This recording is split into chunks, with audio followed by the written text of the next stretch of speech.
జయ శ్రీరామ్. సత్యధర్మవ్రతాయ చ శ్రీరామచంద్రనామాయ చ. మనిషి మంచిగా ఉంటే చిరునవ్వు ఉంటుంది. చిరునవ్వు ఉంటే ఆ చిరునవ్వు అందరినీ మార్చేస్తుంది. కనుక మీరు ఇతరులలో ఆనందాన్ని వెతకండి, హాయిగా ఉంటారు. ఇతరులలో ఆనందం ఎలా చూడాలి మీకు తెలుసు. ఇది గ్రామం. ఈ గ్రామంలో అనేక మంది ఉన్నవారు ఉంటారు, లేని వాళ్ళు ఉంటారు. వాళ్ళకు ఉపాధి కల్పించండి. ఆ ఉపాధి తగినంత మీరు జీతం ఇవ్వండి, డబ్బులు ఇవ్వండి. ఎందుకు మూలేసుకుంటారు? మీకు జగా ఉంది, స్థలం ఉంది, పొలాలు ఉన్నాయి, పని చేపించండి, తగినంత ధనం ఇవ్వండి. మీకు కావాల్సింది వస్తుంది, వాళ్ళకి కావాల్సింది వాళ్ళకి వస్తుంది. అయితే శ్రమకు తగిన ఫలితం ఇవ్వండి. శ్రమ దోపిడీ ఉండకూడదు. ఎక్కడైతే శ్రమ దోపిడీ జరుగుతూ ఉంటుందో వాళ్ళు అసలు దుర్మార్గానికల్లా దుర్మార్గులు, పాపహైర్యుల కన్నా పాపాత్ములు అని చెప్పబడుతుంది శాస్త్రం. శాస్త్రంలో ఏం చెప్తుందంటే, ఒక వ్యక్తితో ఒక పని చేసుకొని వాడికి 100 రూపాయలు ఇవ్వాలి, అది ధర్మం. కానీ 50 రూపాయలు 40 రూపాయలు ఇచ్చి ఇదే నిమిషాలు పో అంటే వాడు తిండి లేదు, ఇంక దొరికింది తెచ్చాలనుకో వెళ్ళిపోతారు, వాళ్ళదే వెళ్ళిపోతారు. అది మాత్రం కర్మ మన తల మీద కూర్చుంటుంది. అది ఎప్పుడు ఏమంటా ఉంటుంది, నువ్వు వాడికి న్యాయం చేయలేదు, అన్యాయం చేసావు, న్యాయం చేయలేదు, అన్యాయం చేసావు. నీ బుర్రను తొలిచేస్తుంది.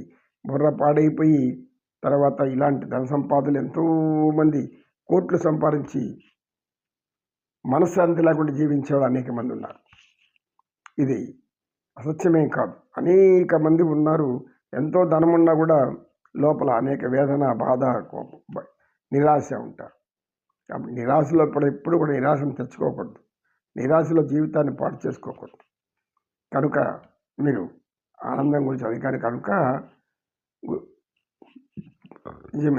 గ్రామ పెద్దగారు, మీరు ఈ యొక్క ధనాన్ని సద్వినియోగం చేయండి, మీ సమయాన్ని సద్వినియోగం చేయండి. మనకుండే జీవితకాలం తక్కువ. ఈ తక్కువ జీవితకాలంలో మనం ఎంతమందిని ఉత్ప్రేరించగలము, ఎంతమందిలో చైతన్యం తేగలము, ఎంతమందిలో గొప్పవారికి మార్చేటటువంటి మాటలు చెప్పగలము, ఇది మీ చేతుల్లో ఉంది. మీరు వెళ్ళండి, వాళ్ళందరికీ జీవనోపాధి కల్పించండి. మీ కీర్తి ఉంటుంది, వారికి ఉపాధి దొరుకుతుంది, పేదరికం కూడా తగ్గిపోతుంది. లేకపోతే లేనివాడిగానే ఉంటాడు, ఉన్నవాడు పెంచుకుంటూ పోతూనే ఉంటాడు. కొండంత ఎత్తుపై ధనం పెరిగినా సంతృప్తి అనేది ఎవరో చెందరు. మానవుడది తదే కాను వృత్తి. భగవంతుడు ఏం చెప్పాడు? తదే కాను వృత్తి. ఏ వృత్తిని పెంచుకొని దాంట్లో ఏకాగ్రత చూపెడితే నాకు అదే కావాలి అదే వస్తూ ఉంటుంది. భగవంతుడు ఇట్లా దానికి వెళ్ళిపోతూ ఉంటాడు. నువ్వు కొనుక్కుంది ఇట్లా వస్తూ ఉంటే ఆయన ఇది నాకు సంబంధించింది కాదు, ఇది నేను అనుకున్నది ఇది కాదు, నీ కర్మ నువ్వు అట్లా వెళ్ళిపోతాడు. ఆయన ఎప్పుడు వెళ్ళిపోయినాడో అనేక సమస్యలు, బాధలు, ఆలోచనలు. ఈ ధనం ఏం చెయ్యాలి, ఎవడు వస్తాడు, ఎవడు దోచుకుపోతాడు, ఎక్కడ దాచిపెట్టాలి, ఎవరు వచ్చి పట్టుకుంటారు, ఇన్కమ్ ట్యాక్స్, ఆ ట్యాక్స్, ఈ ట్యాక్స్, ఏ సేల్ ట్యాక్స్, ఏదో ట్యాక్స్. ధర్మబద్ధంగా పోయే వాళ్ళు ఎప్పుడు ప్రశాంతంగా ఉంటారు, ధర్మాన్ని అనుసరించి జీవించే వాళ్ళు ఎప్పుడు ఆనందంగా ఉంటారు అని చెప్పాడు సత్యనిష్ఠుడు. ఆ పెద్ద ఆయన చాలా ఆనందించాడు. గురువుగారు, మీరు మంచి సలహా ఇచ్చారు, మీరు అన్నది వాస్తవమే. మా పూర్వీకుల పొలాలన్నీ అలా పడి ఉన్నాయి, నేనేమి చేసుకోలేను, చేసే శక్తి కూడా నాకు లేదు, పిల్లలు కూడా లేరు. కనుక నేను ఈ ఊరిలో అందరికీ మీరు చెప్పిన ఉపాధి కల్పిస్తాను, నాకు జ్ఞానబోధ చేసినందుకు చాలా ఆనందం అని నమస్కరించాడు ఆ గ్రామ పెద్ద. నాకు కాదు నమస్కారం చేయాల్సింది, పరమేశ్వరుడికి. 2 చేతులతో నమస్కారం చేయగలిగేది నలుగురికి. ఒకటి తల్లి, తండ్రి, గురువు, దైవం. వీళ్ళ తర్వాత మీకు ఎవరైనా పెద్దవాళ్ళు, గొప్పవాళ్ళు, మీకు అన్ని విధాలు సహాయం చేసిన వాళ్ళు ఉంటే వాళ్ళకి నమస్కారం చేయండి. సహాయం చేసిన వాళ్ళకి నమస్కారం చేయండి. సహాయం చేయని వాళ్ళకి ఊరికి నమస్కారం పెట్టద్దండి.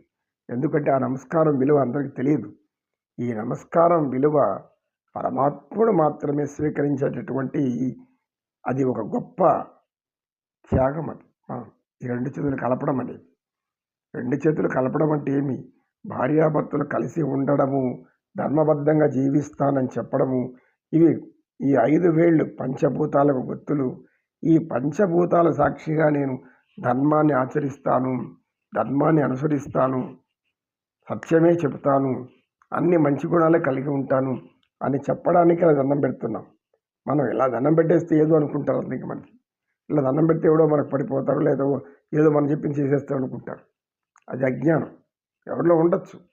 కానీ అటువంటి నమస్కారానికి విలువ భగవంతుడి దగ్గరికి వెళ్ళినప్పుడు మన భావాలు మారాలి. ఇలా పెట్టేస్తే కాదు, భావాలు కూడా మారాలి. ఏం మారాలి? ఇలా పెడుతున్నామంటే భగవంతుడికి ఏమిటి అర్థం? భగవంతుడా, నీవు నాకు శరీరం ఇచ్చావు, నాకు అనుకూలమైనటువంటి అనేక బాంధవ్యాలు కల్పించావు. భార్య మంచి భార్య, భర్త మంచి భార్య, భర్త కూడా మంచివాడిని ఇచ్చావు, భార్య ఇదే విధంగా ఇద్దరు కూడా. ఎవరు నమస్కారం చేసిన బిడ్డలు మంచివాళ్ళు, నా ఎంత ప్రేమ ఉండారు, నా బిడ్డలు నన్ను ఆనందింపజేస్తారు, ప్రతిసారి నాతో మంచిగా మాట్లాడతారు, వాళ్ళు మమ్మల్ని ఆనందింపజేస్తున్నారు. ఇలా అన్నీ ఇచ్చింది నీకు నేను నమస్కారం పెట్టకపోతే ఎట్లా? అన్నీ ఇచ్చింది నువ్వు, నీకు నేను నమస్కారం పెట్టకపోతే ఎట్లా? ఈ నమస్కారం విలువ మన సంస్కారం. ఆ సంస్కారం ఏం చెప్తుంది? నేను ఎప్పుడు ధర్మాన్ని తప్పను. 1-2 సార్లు తప్పిపోతే మనం ఏం చేయలేము. అంటే రిలాక్సేషన్స్ అవి ఉండకూడదు. ఇంకా ఏం చేస్తాం? కాలం మారుతుంది అనుకునేటప్పుడు కొద్దిగా మనం మారుతూ రాము. కొద్దిగా ఒకేసారి అన్ని గుణాలు మనం పోగేసుకొని ముందర కూర్చొని మంచివాడు అయిపోయినాం అనుకుంటే అది రాదు. ఎందుకు రాదు? ఒక్కసారి తలలో ప్రోగ్రామ్ అయిపోయిన తర్వాత ఆ ప్రోగ్రామ్ మార్చాలంటే సాఫ్ట్వేర్ మెకానిక్ దగ్గర పోవాలి. ఆయనే భగవంతుడు. ఈ సాఫ్ట్వేర్ని మార్చే మెకానిక్ ఆయనే. కనుక ఇటువంటి నమస్కారం విలువ చాలా గొప్పది. భగవంతుడికి ఇలా పెడుతున్నాము అంటే భగవంతుడి దగ్గరికి వెళ్ళి ఆయన యొక్క మాటలు నీవు నెరవేరుస్తున్నావు అని, 10 సూత్రాలను నేను ఆచరిస్తున్నాను అని. యమనియమాసనాలు అష్టాంగ యోగంలో యమనియమాలు 10 సూత్రాలు ఉన్నాయి. ఈ 10 సూత్రాలు మనకు ప్రాణప్రధానం. అది తెలుసుకున్నామంటేనే ఆనంద ప్రధానం. ఆనందో బ్రహ్మ, గోవింద బ్రహ్మ, సర్వేశ్వర ఈశ్వర గోవింద. కంటే మనిషికి కావాల్సిన సంపద ఇంకేదీ లేదు అని చెప్తుంది వేదశాస్త్రం. వేదశాస్త్రాలంతా కూడా ఏం చెప్పబడిందంటే నువ్వు ఆనందంగా ఉండడం కోసమే, నువ్వు ప్రశాంతంగా ఉండడం కోసమే. దాన్ని చెడుపుకొని ఎందుకు బతుకుతారు? చెడుపుకోబాకండి. ప్రశాంతత చెడుపుకోబాకండి, ఆనందాన్ని చెడుపుకోబాకండి. పరమాత్మ ఒక్కడు నమ్మండి, ఆయన అన్నీ ఇస్తాడు. గోవింద గోవింద. కృష్ణం వందే జగద్గురు.